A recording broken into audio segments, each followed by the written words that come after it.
Hi, everybody. So welcome to South Beach to South Bend. And if you're wondering what this is going to be a podcast in English and Spanish. So it's going to be a bilingual podcast. It also depends on the guest we have. If they're more comfortable in English or Spanish, we will be adapting to that. I'm very excited to start this new project.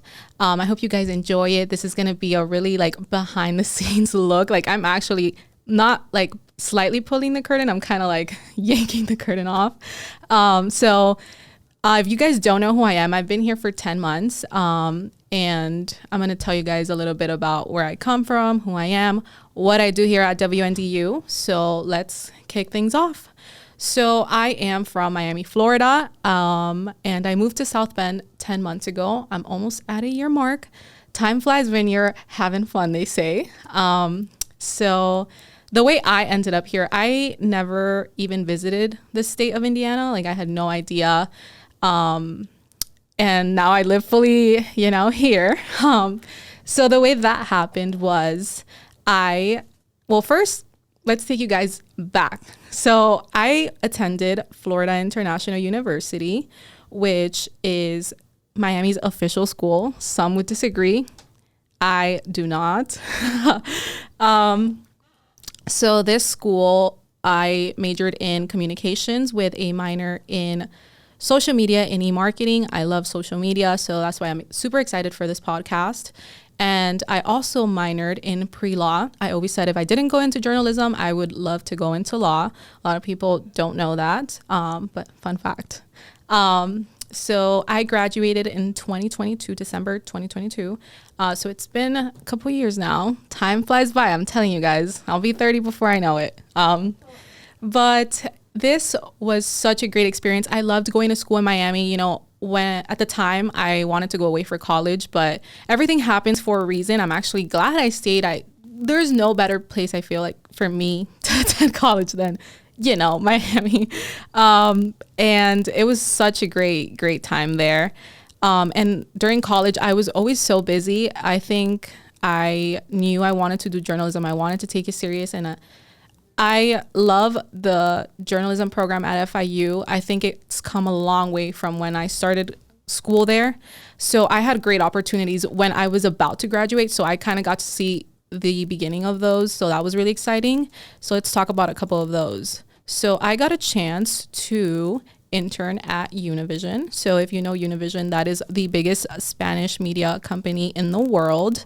If you're Hispanic or if your parents watch Univision and you are studying journalism, they probably want you to work there or wanted you to work there at some point.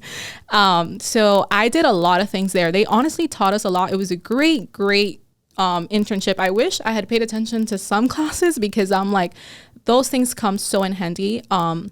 I had a little segment on there that it was called Localísimo. So we highlighted local businesses in Miami. I truly learned a lot from them. And then after that, after the internship ended, so it was 2 semesters. And when I graduated, that ended, obviously. I took a job straight out of college at WSVN, which is a local news station in Florida. And I was a web writer there. And that's why I have so much appreciation for what our web guys here at WNDU do, because I understand. And, it's 2 people, 3, but 2 holding it down. So here at WNDU, those guys are working harder because it's just 2 people. And fun fact, I also partake in a little bit of the web section here at WNDU. I do the Spanish completely on my own. Hence, because I'm the only one that speaks Spanish. But I always loved writing. So I don't mind it. And I think it's great that we're doing this for the community. So that's going to bring us into our next topic. How did I end up here? Why WNDU? So when I was working at the Miami news station, I knew I had to go away so I can, have the opportunity to start reporting.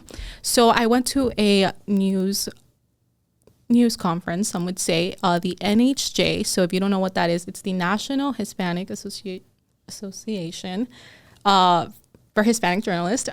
So I attended that, and I'm not gonna lie, when I first went, it was more of I want to go for networking. I didn't think I was going to come out of a job. I didn't have I I felt that I didn't really have like any solid material to show any employers. It was more about networking for me the first year. And I was like, next year when I come, I'm going to get my content together and I'm going to be like ready.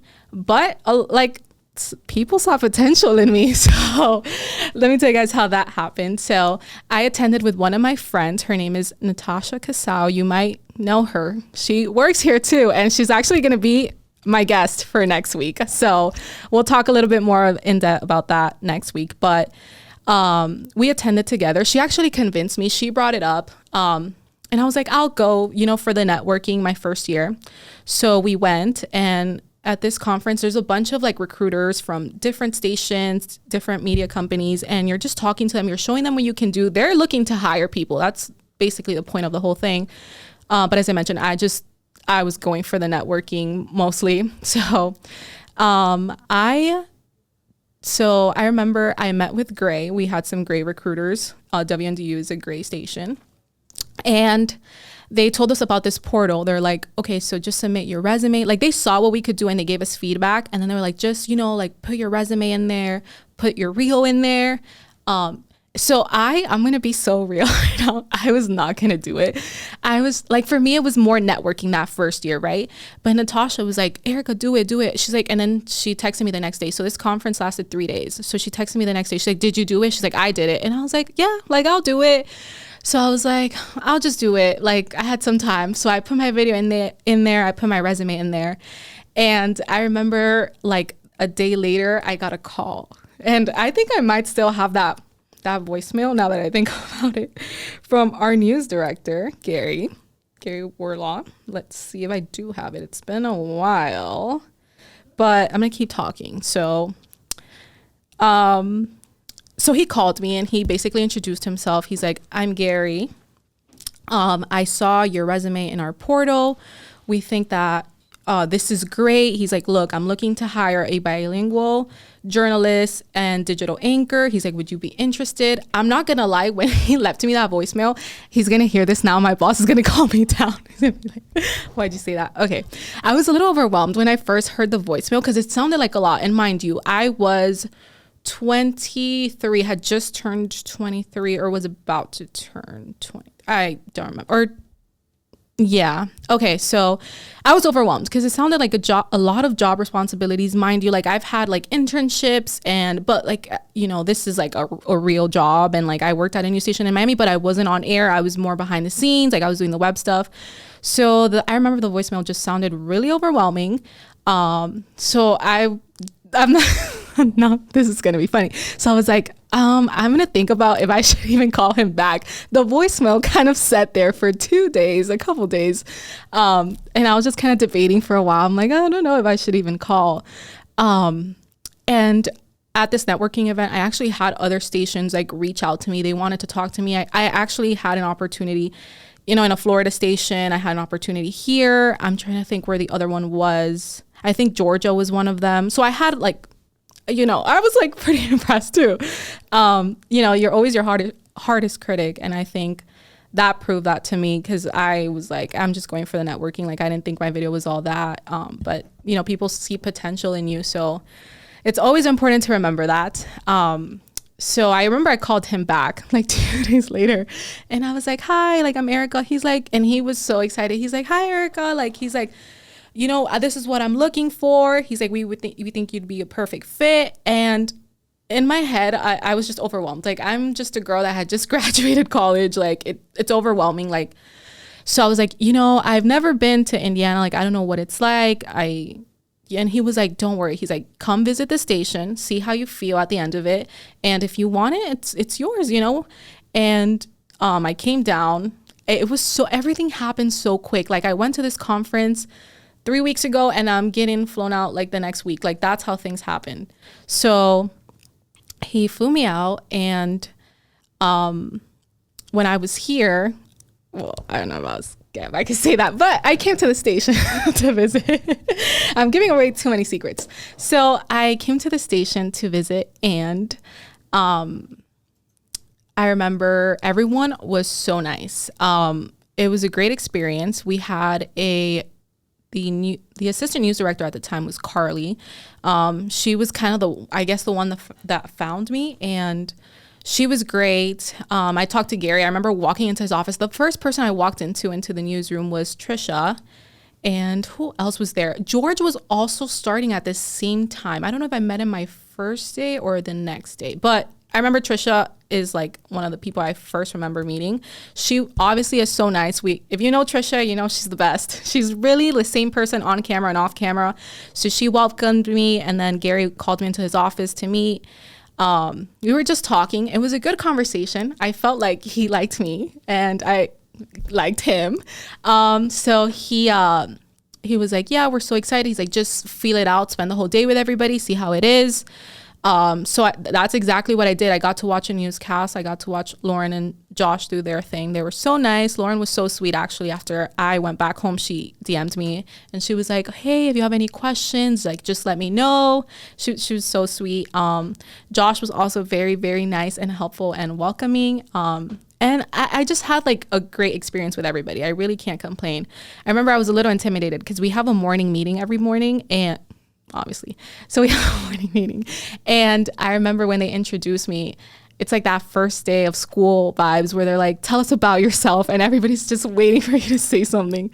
And, you know, I'm like, hi, I'm from Miami. And I guess I come off really like confident, like I know what I'm doing. And I feel like I am overall a confident person, and when I know what I'm talking about, I'm very secure in it. So everyone thought I had so much crazy experience. I remember we had a reporter back here, back at the time. Her name was Maria, and she was like, "Oh my God, like, are you an anchor? How many, like, you have so much experience?" And I'm like, I just graduated college like a year ago.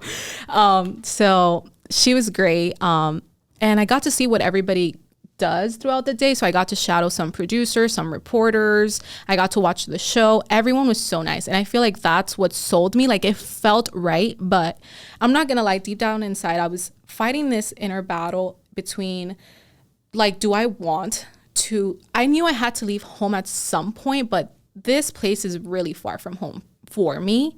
I always thought I'm not going to lie, I always thought I would go to a small market in Florida and start off there. But this opportunity, it was really one of a kind, and it felt like the right thing to do just because there is no one here doing news in Spanish. And it felt like an honor, and like, why wouldn't I want to do that? Why wouldn't I want to serve in that way and stand out in that way and connect with people in a way that other people are not doing? And the real facts is, like, people in Florida are bilingual. There's nothing there that makes me stand out or connect with people in the way that I do here. So I just felt like I had to take this. This was right, but I'm not gonna lie, I struggled with it a lot. I had internal battles. I remember when I went home that day after coming to the station, I called my mom and I cried. I cried because I was like, look, I really like it. I don't know, like, if I'm gonna take it, but it feels like the right thing to do. So I ended up obviously taking it. And my friend Natasha from back home, I brought up Gary. I told Gary about her. I was like, look, I have a friend back home. She was actually the reason that you guys even got to see me. So they interviewed her too. And we'll talk about that a little bit more next week. But, you know, I feel like a lot of those people played a role. It's crazy how you're like one choice away from a completely different life. Like, if I hadn't gone to NHJ, I wouldn't be here today. If I hadn't put in my resume, because I wasn't going to, I wouldn't be here today. Like, every choice you make leads to a completely different life. So that's insane when you think about it. So I remember I went back home, and deep down, like, I knew I was going to take it, but I was like I wasn't okay with the idea for a while. Like, it really hurt a little bit. I was going to be away from, you know, family, everything I've ever known. Florida is literally all I've ever known. I didn't go away for college. Like, so I knew I was going to take it. So I remember the day I signed my contract, and thank God that people at my last station, I had people that really looked out for me. I have a mentor there. He's an anchor at that station, and he helped me understand, you know, contracts, and Erika, you should take it. This is one, like, he helped me kind of compare all my choices at the time. And he was like, Erika, this is the best one. And he's like, you're going to grow so much, and I think this is for you. Thank God you have people like that along the way, because I'm not going to lie, I didn't always have people like that along the way. There's also people, you know, that didn't make me feel that way. So thank God for him. I still talk to him till this day. He gives me advice all the time. And I ended up signing my contract. So dramatic. I remember it was midnight and I signed my contract like Cinderella, like, losing the pumpkin and everything. So I signed my contract and I knew I was coming. And the move was going to be pretty quick. I think after I signed, I moved like 2 weeks or 3 weeks at most later. My parents helped me make the move. And I'm going to show you guys, before I get too far along, a little bit of what NHJ is all about, what it looks like. This is actually something I made for my social media. Let's see. I'm learning this program, guys, so bear with me. But I think I'm doing pretty well. So this is what NHJ looks like. They basically have all these rooms set up. And there's cool things happening throughout the day. So you get to do your makeup done. Like you get to sorry guys, I'm a little nervous. It's my first one. You get to have your makeup done and then you get to like meet recruiters and you show them your reel. This is a recruiter that was looking at my reel, was looking at my resume. They did it at a hotel and every company you can think of in the world is there. So no pressure. But that was such a great experience. And I got great feedback. So I recommend if you're in college or not even, if you're just looking for a job, go to these, because even if you don't come out of it with a job, you get great feedback. Like you get your money's worth. So let's see, guys. Yeah. So when I moved pretty quick. What was my first impression of South Bend? So I get this question a lot. Very different from home. And I knew that. I don't believe in culture shock. I feel like you kind of always know what you're going into. I don't feel like I had any type of culture shock. But as I've come to know South Bend, I've come to like love it and appreciate it. That first impression is like, it wasn't even that bad. It wasn't bad, but South Bend has really like grown on me. And people ask me all the time, do you like it? And I say, I do like it. I love South Bend. Like, I feel like the day that I leave, it's going to hurt a lot. And I'm always going to hold a special place in my heart for South Bend. This is the place that gave me my beginnings. And I do like it. I think that the hardest part is being away from family, especially because I am really young. I don't think people realize how young I am. I'm one of the youngest people actually in the newsroom. We have one reporter that I think is 1 year younger than me, but it's hard. And if you know Hispanic families, we're super close. So yeah, so that's hard. Hispanic families, we are so close. We do everything together.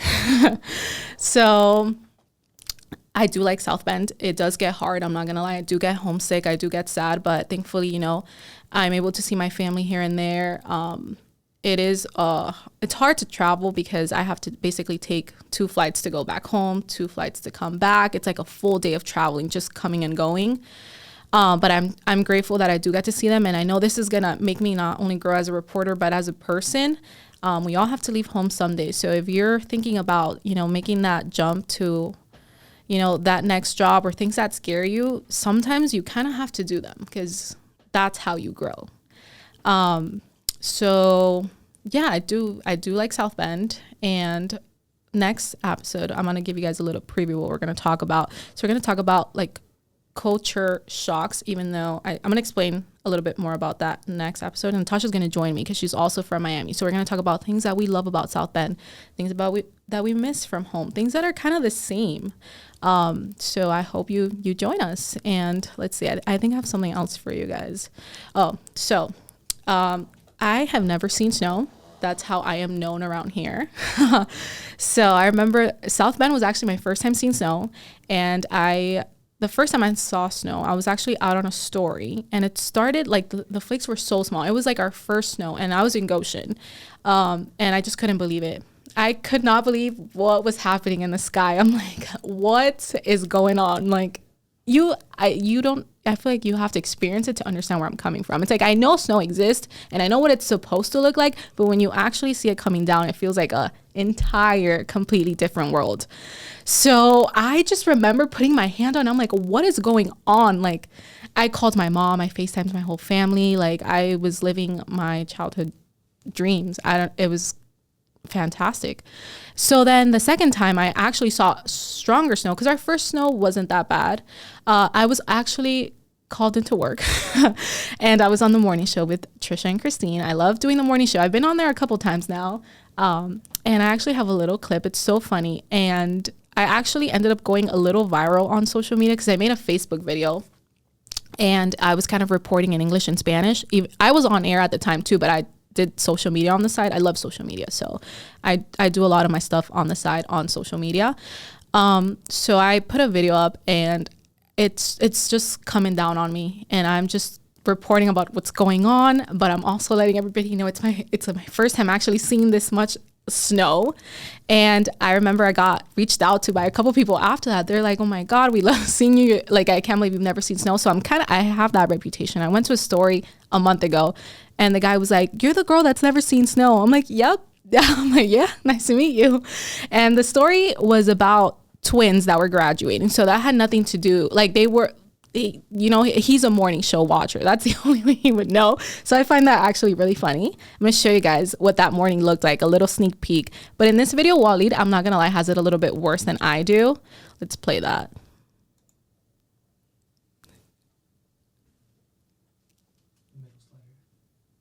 You covered this morning. It's a first alert weather day, and our team coverage has you covered with the road conditions, but also the radar this morning. Yeah, and on social media, we're posting about all these school closings and delays. I sure was posting on social media. At the bottom of your screen.